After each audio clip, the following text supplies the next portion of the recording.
Hello friends, आप सभी का हार्दिक स्वागत है आपके अपने यूट्यूब चैनल एएसबी क्लासेस में। फ्रेंड्स, आज का हमारा टॉपिक है राज्य के नीति निर्देशक तत्व। और टॉपिक को स्टार्ट करने से पहले आपसे छोटी सी रिक्वेस्ट है कि आप हमारे यूट्यूब चैनल को लाइक शेयर सब्सक्राइब करना बिल्कुल ना भूलिए और साथ में बेल आइकन पर क्लिक कीजिए जिससे कि आपको हमारी सभी वीडियो की नोटिफिकेशन मिल सके। तो चलिए फ्रेंड्स, आज के टॉपिक को स्टार्ट करते हैं। राज्य के नीति निर्देशक तत्व, इसको जो है शॉर्ट फॉर्म में डीपीएसपी के नाम से भी जाना जाता है। DPSP, director principle of state policy.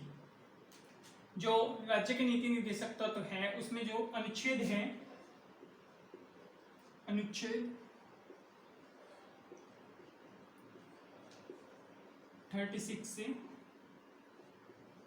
51 और भाग 4 के अंदर भाग 4 में अनुच्छेद 36 से 51 तक राज्य के नीति निर्देशक तत्व। जो राज्य के नीति निर्देशक तत्व डीपीएसपी है वो कहां से लिए गए हैं? वो लिए गए हैं आयरलैंड से।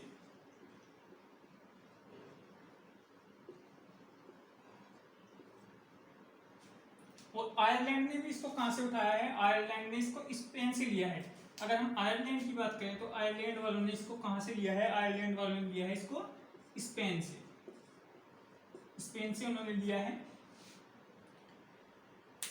अनुच्छेद 36 से 51 भाग 4 में और आयरलैंड से लिए गए हैं राज्य के नीति निर्देशक तत्व।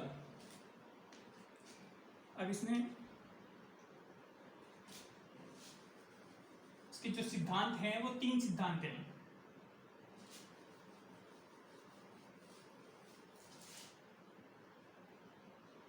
देखिए, जो राज्य के नीति निर्देशक तत्व हैं उसमें 3 सिद्धांत पर राज्य काम करता है। ये 3 सिद्धांत कौन कौन से हैं? समाजवादी सिद्धांत,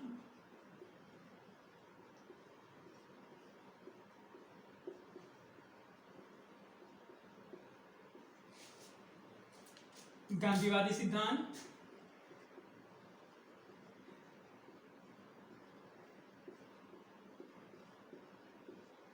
गांधीवादी सिद्धांत में जो है वो गांधी जी जो चाहते थे उन्हीं की योजनाओं को लेकर के आया गया है। हालांकि गांधी जी जो है संविधान में कहीं कहीं पर भी जो है उनका नाम नहीं है, संविधान की किसी भी सभा में उन्होंने भाग नहीं लिया था।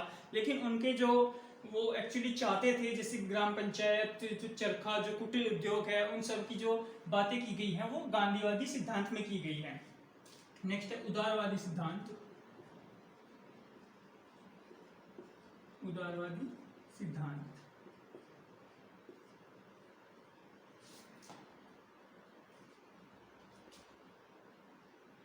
अब अनुच्छेद 36 और 37 को हम आपको बताएं।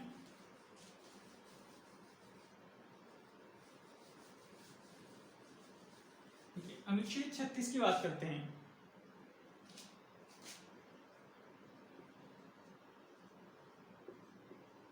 अनुच्छेद 36, अनुच्छेद 36 में क्या है? राज्य की परिभाषा। राज्य की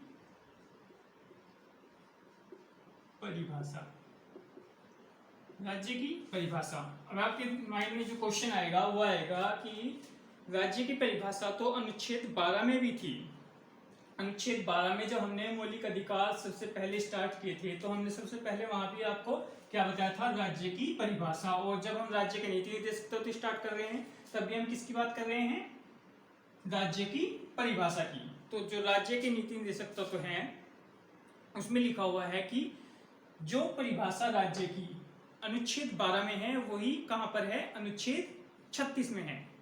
तो राज्य की जो परिभाषा अनुच्छेद 12 के अंदर है वही अनुच्छेद 36 में है। उसमें लिखा हुआ है जितने भी कार्यपालिका है, जो भी विधानमंडल है, वो सब क्या है? राज्य की परिभाषा में आएंगे। जो भी गैर जो बैंकिंग संस्थाएं हैं वो सब राज्य की परिभाषा में आती हैं।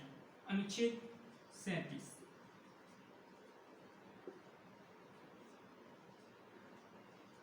अनुच्छेद 37 में है नीति निर्देशक तत्व के महत्व। नीति निर्देशक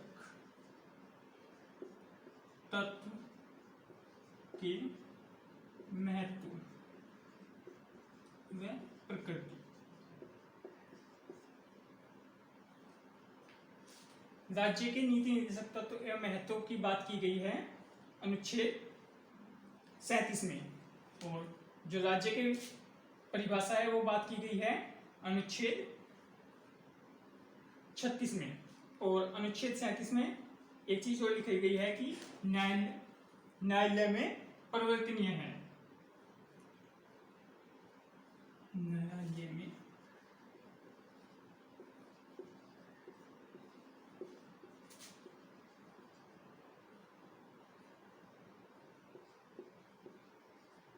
परिवर्तनीय है।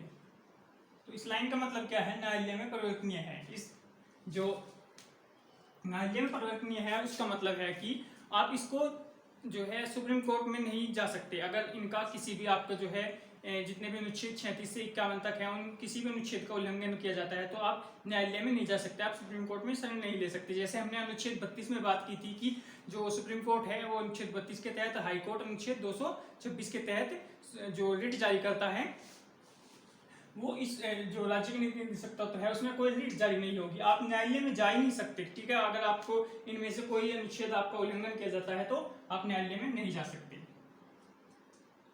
अब हम नेक्स्ट बात करते हैं अनुच्छेद 38 से 51 तक की। देखिए अनुच्छेद 38 में है कि सामाजिक, आर्थिक व राजनीतिक व्यवस्था, जो राज्य की लोक कल्याण की अभिव्यक्ति को बढ़ाने के लिए सामाजिक, आर्थिक और राजनीतिक व्यवस्था बनाना। राज्य आपके लिए क्या क्या कर सकता है वो सुविधाएं राज्य ने बताई है राज्य के नीति निर्देशक तत्व में और क्या आपको करना चाहिए। ठीक है, अनुच्छेद 39 समान कार्य के लिए समान वेतन। समान कार्य के लिए समान वेतन यानी कि महिला और पुरुष अगर एक ही काम को सेम कार्य है और दोनों सेम कर रहे हैं तो उनको क्या होना चाहिए? समान कार्य के लिए समान वेतन मिलना चाहिए। उनको ऐसा भेदभाव नहीं होना चाहिए कि ये महिला है ये पुरुष है तो उनको जो है अलग अलग वेतन दिया जाए। तो समान कार्य के लिए समान वेतन। अनुच्छेद 39 समान न्याय व निःशुल्क कानूनी सहायता। देखिए अनुच्छेद 39 ए जो है क्या है? क्या इसमें आ गया तो इसका मतलब है कि ये किसके द्वारा जोड़ा गया है? संविधान संशोधन के द्वारा जोड़ा गया है। और कौन से संविधान संशोधन के द्वारा जोड़ा गया है? 42वां संविधान संशोधन, 42वें संशोधन 1976 के द्वारा।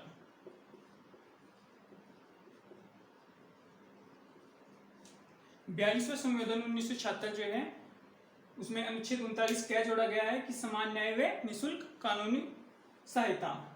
अनुच्छेद 40 ग्राम पंचायतों का गठन। और ग्राम पंचायतों का गठन देखिए जो है गांधीवादी सिद्धांत है। गांधी जी चाहते थे कि ग्राम पंचायतों का गठन हो, जो कि आपके गांव में प्रधान सरपंच बनते हैं, जो कि ग्राम पंचायतें हैं, उनमें जो है अनुच्छेद 40 के तहत उनका जो है निर्माण किया गया है। और उनका निर्माण किया गया था 73वें संविधान संशोधन 1993 में। अनुसूची कौन सी है? 11वीं अनुसूची है। टोटल अनुसूची 12 है। जो 12वीं अनुसूची है उसमें नगर पालिका और जो 11वीं अनुसूची है उसमें ग्राम पंचायत। अनुच्छेद 41 में है कुछ मामलों में काम का अधिकार, शिक्षा का अधिकार तथा सार्वजनिक सहायता प्रदान करना।